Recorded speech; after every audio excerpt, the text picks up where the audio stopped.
Pues el día de hoy estamos iniciando una serie que le he puesto por título Restaurando los muros. Esta serie va a estar basada en el libro de Nehemías. Déjenme les cuento poquito. El libro de Nehemías narra la historia de un hombre que vivió en el siglo V antes de Cristo, cuando gobernaba el mundo el imperio persa. Este hombre, aunque era un judío, él tenía una posición acomodada dentro del imperio. Él vivía en la capital del reino y su trabajo era ser el copero del rey. Así que él no andaba allá en las duras jornadas bajo el sol del trabajo del constructor o el agricultor o el ganadero. No, él trabajaba en el palacio real junto al rey y tenía una posición de bastante privilegio. Pero en una ocasión, estando él ejerciendo su trabajo, recibió la visita de un hermano suyo que vino del territorio de Judá y de Jerusalén, y al hablar con él, este hombre le dio una noticia tan fuerte que impactó profundamente su corazón. La historia lo cuenta de esta manera. Vamos a leerlo directamente de la Biblia. Leeremos Nehemías 1, versículos 1 al 4, y dice la palabra de Dios de esta manera. Palabras de Nehemías, hijo de Jacalías.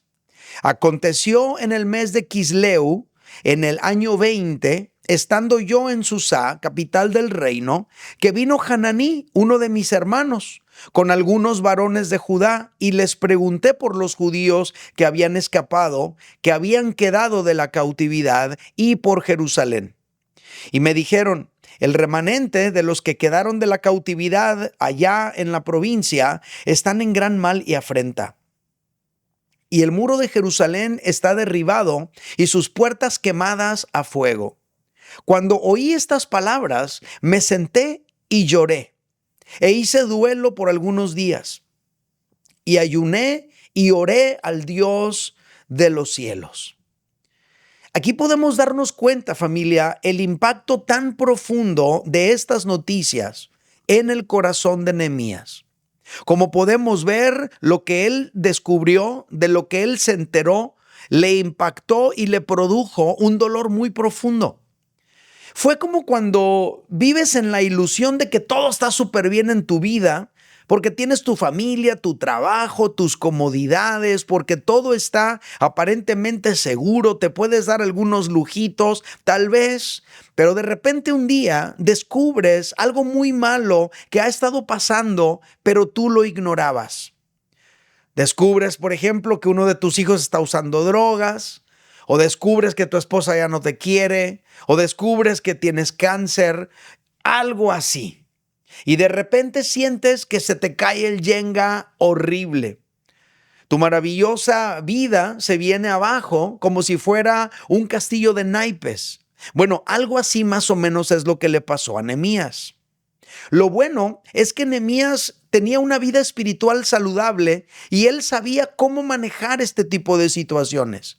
Nehemías sabía orar, Nehemías sabía ayunar, Nehemías sabía cómo expresar y cómo externar su dolor y sus frustraciones.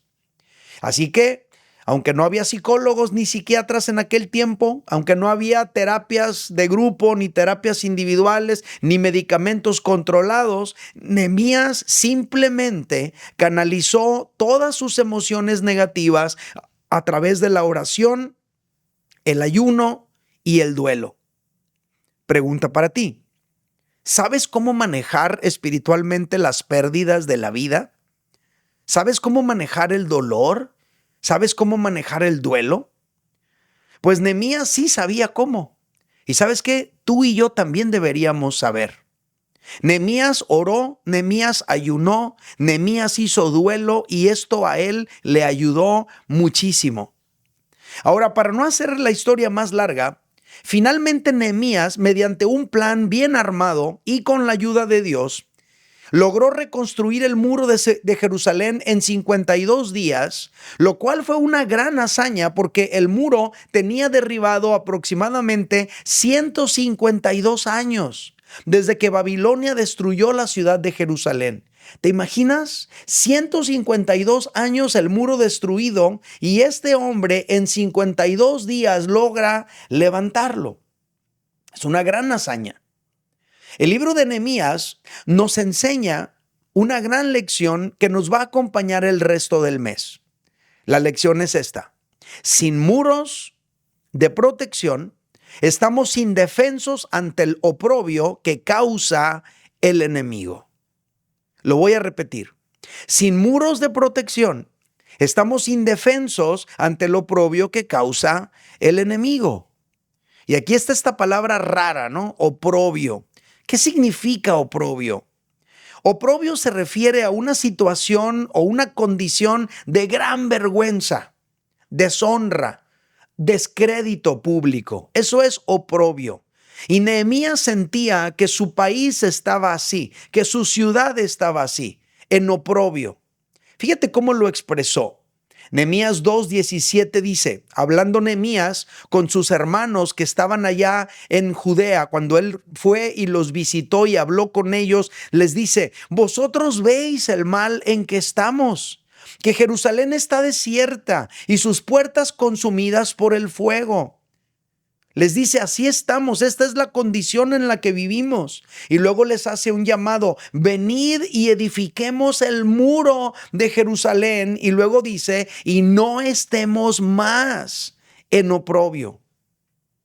Para Nehemías, su ciudad estaba en oprobio.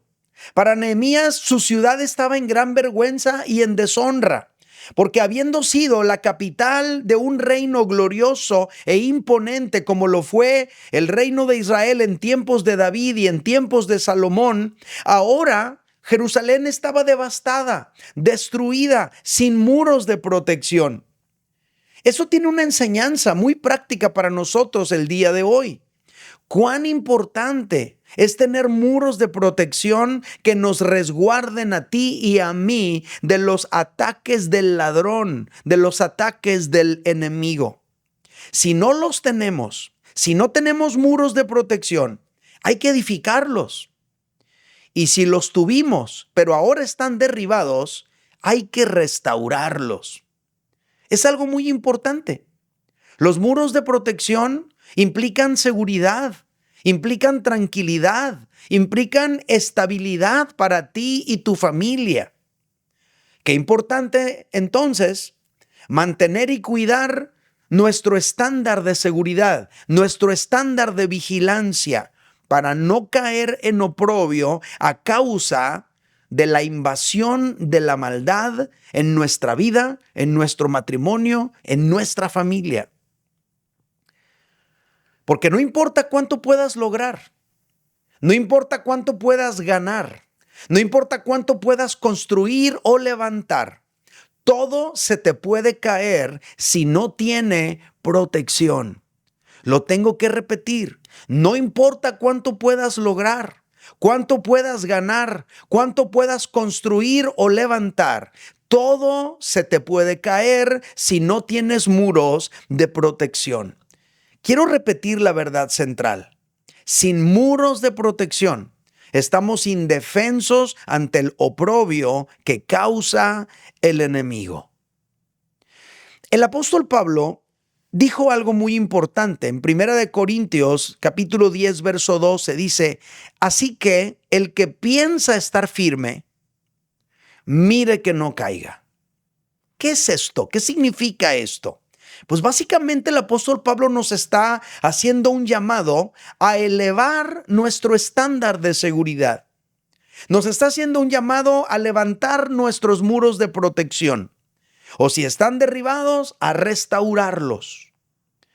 En lo personal, todo esto inevitablemente a mí me hace pensar en el oprobio que estamos viviendo como sociedad en este tiempo.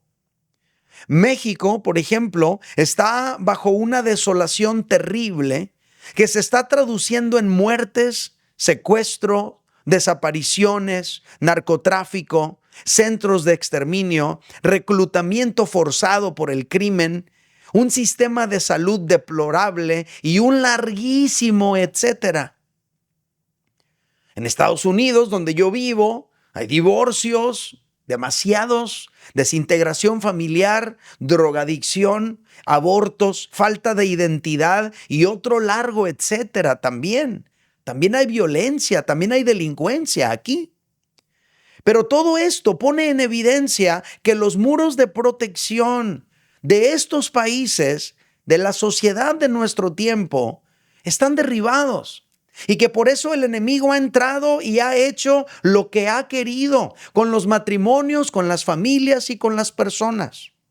Precisamente por eso considero que el tema de nuestra serie es más que oportuno en este tiempo, restaurando los muros. Ahora, en la antigüedad, en los tiempos de Nehemías, los muros eran construcciones de piedra y asfalto que rodeaban las ciudades y las protegían de invasiones externas. Pero la palabra de Dios nos enseña que hay un tipo de enemigo que no lo detiene la piedra y el asfalto.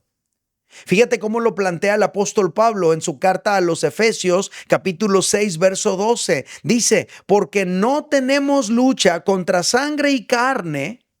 O sea, no tenemos lucha contra seres humanos, sino contra principados, contra potestades, contra los gobernadores de las tinieblas de este siglo, contra huestes espirituales de maldad en las regiones celestes. El apóstol Pablo está diciendo que el enemigo nuestro son seres espirituales que no los va a detener la piedra y el asfalto.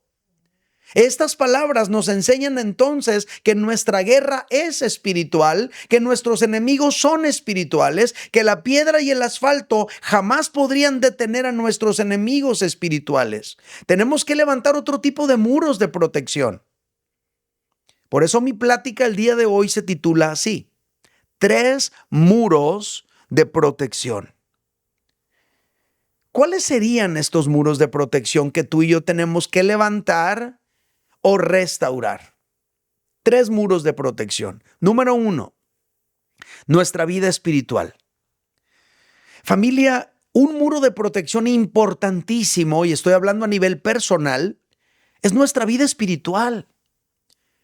Mira lo que dice el apóstol Pablo en el capítulo 6 de Efesios, versículos 10 al 18. Dice, por lo demás, hermanos míos, fortaleceos en el Señor y en el poder de su fuerza.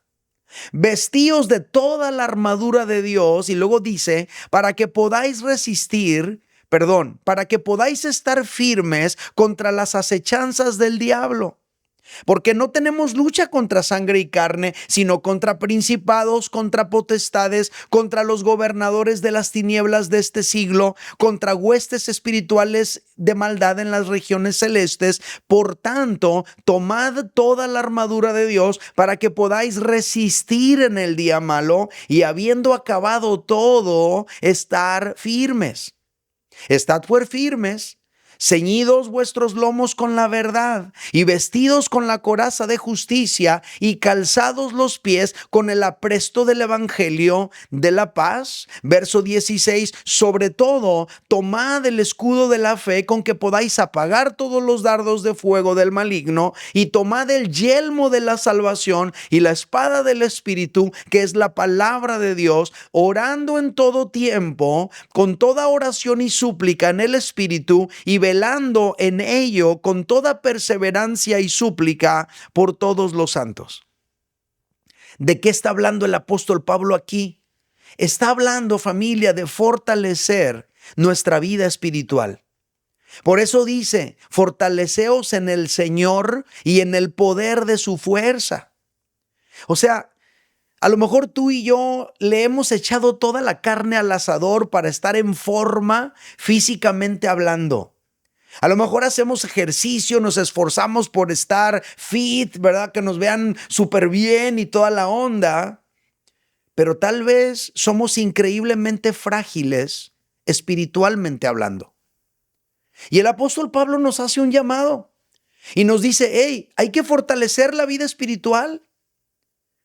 Y alguien pudiera preguntar, ¿y por qué? Pues porque es un muro de protección para tu vida, para que puedas estar firme ante las acechanzas del diablo, para que podamos resistir en el día malo.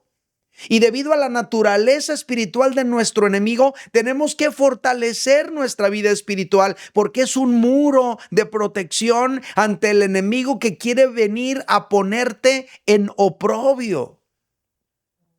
Por otro lado, el Salmo 127 dice esto: si Jehová no edificare la casa, en vano trabajan los que la edifican. Si Jehová no guardare la ciudad, en vano vela la guardia. Por demás es que os levantéis de madrugada y vayáis tarde a reposar, y que comáis pan de dolores, pues que a su amado dará Dios el sueño. ¿Qué dice este salmo, familia?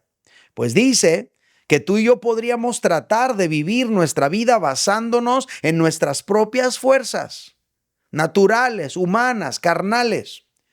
O pudiéramos tratar de vivir nuestras vidas con el respaldo de Dios.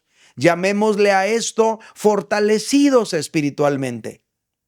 El primero, el que trata de hacerlo todo con sus propias fuerzas, puede trabajar muy duro y de todas maneras en algunos momentos llega a ser en vano.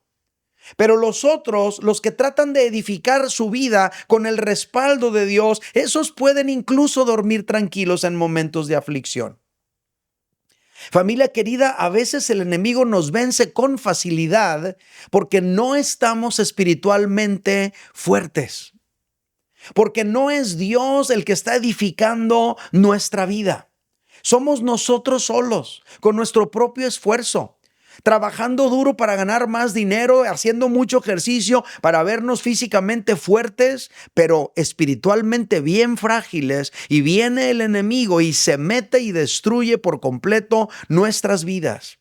Por lo tanto, para no caer en oprobio, tú y yo debemos fortalecernos espiritualmente, fortalecer nuestra relación con Dios. Tu vida espiritual es un muro de protección. Si nuestra espiritualidad no está bien, debemos restaurarla. Y si no tenemos vida espiritual, tenemos que edificarla. Y tú y yo empezamos a edificar nuestra vida espiritual cuando recibimos a Cristo en nuestro corazón como nuestro Salvador. A partir de ahí empezamos a tener vida espiritual. ¿Sale? Número 2. ¿Cuáles son los muros de protección que debemos restaurar? En segundo lugar, nuestra familia. Familia, la familia es el segundo muro de protección que tenemos que edificar, que tenemos que fortalecer o que tenemos que restaurar. En la segunda mitad del Salmo 127 que leíamos hace un momento, dice algo muy interesante. Fíjate lo que dice versículos 3 al 5, habla de la familia. Dice: he aquí, herencia de Jehová son los hijos, cosa de estima el fruto del vientre.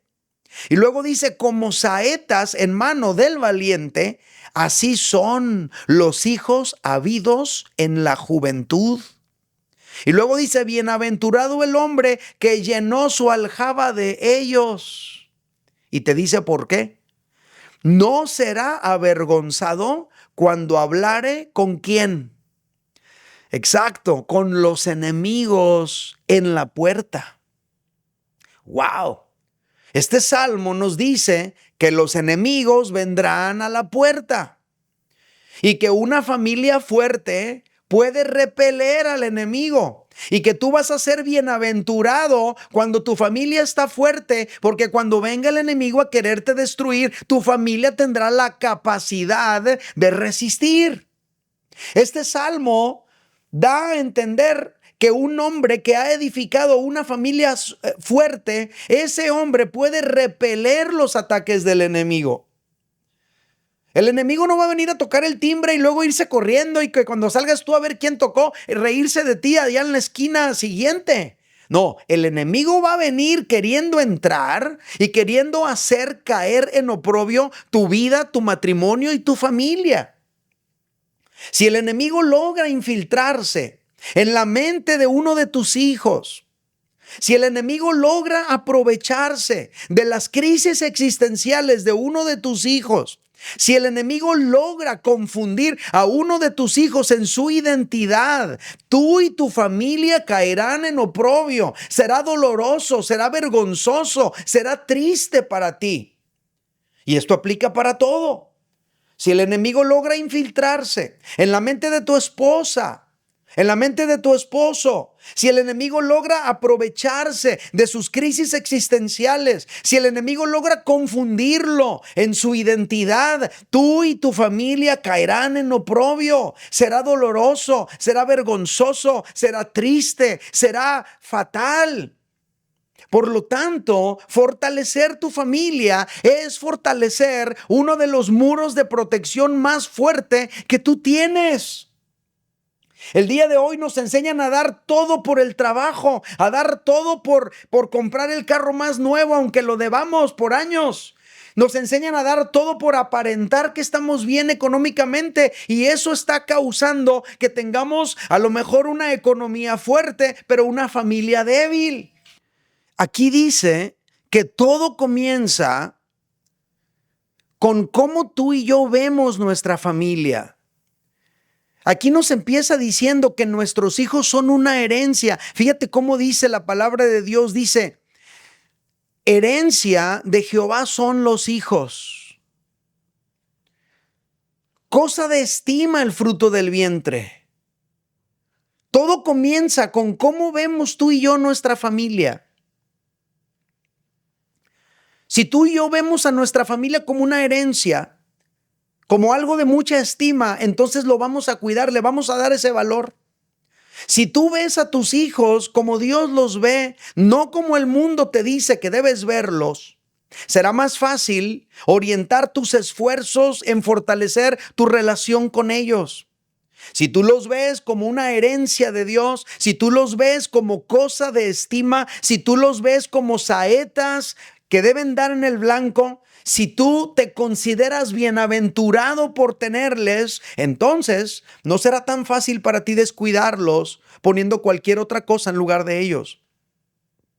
¿Y sabes qué? Lo mismo aplica para tu esposo y para tu esposa.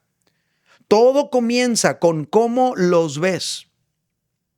¿Qué concepto tienes de tu esposa? ¿Qué concepto tienes de tu esposo? Todo comienza con cómo ves a tu familia. ¿Qué óptica tienes de ellos? Eso determinará tu trato. Eso determinará tu tiempo de calidad. Eso determinará tu dedicación. ¿Y sabes qué? Será más fácil fortalecer tu familia si tú los ves como Dios los ve. Y por último, ¿cuáles son los muros de protección que debemos restaurar? Tu vida espiritual, tu familia y número 3, nuestra iglesia. El tercer muro de protección que debemos restaurar es la iglesia. La iglesia, familia, puede ser un gran refugio para ti, para tu matrimonio, para tu familia, cuando la iglesia funciona bien. Si la iglesia funciona bien, vas a encontrar familia, vas a encontrar protección, vas a encontrar muchas bendiciones. El apóstol Pablo, en su primera carta a Timoteo, en el capítulo 3, verso 15, dice, para que si tardo, resulta que Timoteo se había quedado al frente de la iglesia en Éfeso, Pablo lo dejó ahí encargado, le da algunas indicaciones y le dice, para que si tardo, sepas cómo debes conducirte en la casa de Dios, que es la iglesia del Dios viviente. Y luego también dice, ¿qué más es la iglesia? Dice que la iglesia es columna y baluarte de la verdad. Aquí dice la Biblia que la iglesia del Dios viviente es columna y baluarte de la verdad. Una columna es una estructura de apoyo donde se asientan generalmente losas de concreto o algún otro elemento muy pesado. Una columna fuerte puede soportar mucho peso. Un baluarte es una estructura fortificada que se utiliza para defender un lugar o para defender una posición. Por lo tanto, edificar una iglesia que funcione bien nos conviene a todos, porque significa soporte para nuestras vidas. En los momentos que necesitamos apoyo, la iglesia lo será. Significa protección, defensa. En primer lugar para la verdad, pero también para todos los que somos parte de la iglesia. Es impresionante cómo la iglesia responde cuando un miembro de la iglesia se duele y ese miembro está integrado. La iglesia responde en amor, le sirve, le apoya, ora por él. Si la iglesia funciona bien, tú podrás recibir el apoyo que necesitas cuando estés en problemas. Si la iglesia funciona bien, podrás estar espiritualmente protegido ante los ataques del enemigo porque habrá una familia que te cubra. Fíjate lo que dijo Jesús en Mateo 18, verso 20. Dice: porque donde están 2 o 3 congregados en mi nombre, allí estoy yo en medio de ellos. Esto significa que Jesús está presente cuando tú y yo nos congregamos. Y allí radica la importancia de congregarnos, de que no se nos haga como cualquier cosa faltar. Allí radica la importancia de ser parte de la congregación porque Dios habita allí. A veces estamos viviendo en oprobio porque nuestros muros de protección están derribados.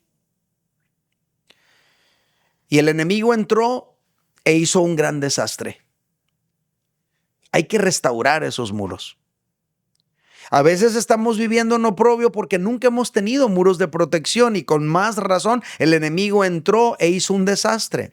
No teníamos vida espiritual, nuestra familia estaba frágil y no éramos parte de una iglesia. No había nada que nos pudiera proteger. Y el enemigo entró e hizo un desastre. Sin embargo, Nehemías dijo algo que yo quiero retomar. Ya leímos este texto, lo leeremos otra vez. Dice Nehemías 2:17, vosotros veis el mal en que estamos, que Jerusalén está desierta y sus puertas consumidas por el fuego. Venid, edifiquemos el muro de Jerusalén y no estemos más en oprobio. ¿Qué significa esto? Significa que aunque tú y yo estemos viviendo en oprobio ahora, todavía nos podemos levantar y edificar los muros si no los tenemos, o restaurarlos si un día los tuvimos. ¿Qué significan estas palabras? Que tu oprobio personal no tendría que durar para siempre, se puede acabar. Esa vergüenza, ese dolor, ese desastre que has vivido no tendría que ser para siempre. Se puede arreglar. Significa que tu oprobio matrimonial no tendría que durar para siempre. Se puede arreglar. Significa que tu oprobio familiar no tendría por qué durar para siempre. Se puede arreglar. Lo único que tienes que hacer es evaluar la situación, darte cuenta de cuál es tu condición, y luego con la ayuda de Dios levantarte y empezar a edificar los 3 muros que hemos hablado el día de hoy. Tu vida espiritual, tu familia y tu iglesia. Estos son los muros que te van a proteger del oprobio y de la vergüenza. Y quiero repetir la verdad central que nos va a acompañar el resto de la serie. Sin muros de protección, estamos indefensos ante el oprobio que produce el enemigo. Quiero orar por ustedes antes de dejar el grupo de alabanza para que cante esta canción. Señor, te doy muchas gracias por tu palabra. Gracias porque tu palabra siempre nos inspira, siempre nos consuela, siempre nos impulsa a creer que nuestra situación puede mejorar con tu ayuda. Hoy estamos aprendiendo, Señor, que aunque estemos en oprobio, ese oprobio se puede terminar y podemos empezar una etapa nueva en la vida cuando tú intervienes. Señor, por favor, ven, interven en nuestra vida, trata con nosotros, restáuranos. Levante sus 2 manos ahí donde está, familia, y déjeme orar por usted. Padre, en el nombre de Jesús, bendigo a mi congregación aquí en Mazatlán. Te pido que tu gracia y tu favor se hagan reales en la vida de cada uno. Algunos de mis hermanos tal vez están viviendo en oprobio porque el enemigo tiempo atrás entró y generó un desastre, una destrucción muy grande en sus vidas, en sus matrimonios y en sus familias. Pero hoy estamos aprendiendo que con tu ayuda podemos restaurar esos muros para no seguir en oprobio. Padre Santo, ayúdanos a recuperar la esperanza, la fe, y ayúdanos a saber que con tu ayuda nos podemos levantar. En el nombre de Jesús. Amén.